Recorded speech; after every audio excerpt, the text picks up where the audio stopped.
Bu ya. Selanjutnya menyikapi aturan pemerintah agar menghindari kegiatan keramaian, termasuk ibadah berjamaah di masjid. Ini tentu membuat kita bersedih Bu ya. Dan kebiasaan sholat berjamaah yang di situ Allah beri banyak pahala dan tidak bisa kita lakukan Bu ya. Tidak hanya orang yang sakit corona, akan tetapi juga bagi semua warga dihimbau untuk menghindari ibadah berjamaah di masjid Bu ya.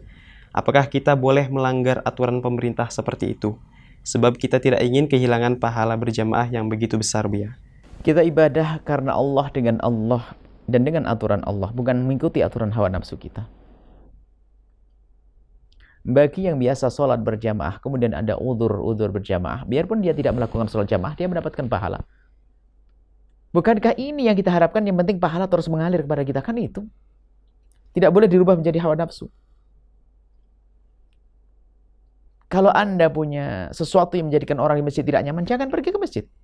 Mungkin punya bau yang tidak nyaman atau punya penyakit yang menjadikan orang pada risih dengan Anda, tidak usah ke masjid. Kalau ke masjid malah mengganggu. Dengan sholat di rumah Anda mendapatkan pahala dari orang di masjid. Dengan catatan, di saat Anda sehat, Anda pasti datang ke masjid.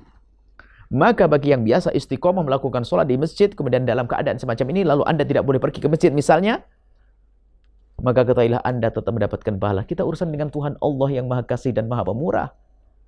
Dan jangan rubah kebaikan Anda dengan hawa nafsu Anda. Kenapa sih di masjid kok tidak boleh? Bukan tidak boleh di masjid. Jangankan masjid. Perkumpulan yang lain juga nggak boleh. Demi kebaikan. Kecuali masjid yang memang sudah disebutkan masjid diprotek komunitas tertentu. Yang tidak pernah bergaul dengan yang lainnya, sah-sah saja. Tapi masjid yang mungkin berbaur orang sana-sini, kalau Anda ingin menghindari, nggak ada masalah dan dapat pahala utuh. Tidak akan kurang, Allah Maha Kasih kok. Bahkan kalau Anda dengan hawa nafsu malah berubah. Mau melanggar itu semua berubah. Dan bahayanya apa? Mungkin Anda akan ketularan penyakit di situ. Kemudian Anda bawa ke rumah Anda. Dan Anda pun tidak perlulah sok berkata, oh lagi sholat kok ada penyakit. Penyakit Allah berikan kepada siapa saja yang Allah kehendaki. Orang yang Allah benci ataupun Allah yang kasihi. Biarpun orang yang sangat dicintai oleh Allah bisa saja kena penyakit. Dan karena apa? Mungkin dia telah tidak mengambil sebab untuk jauh dari penyakit. Yaitu tadi trader.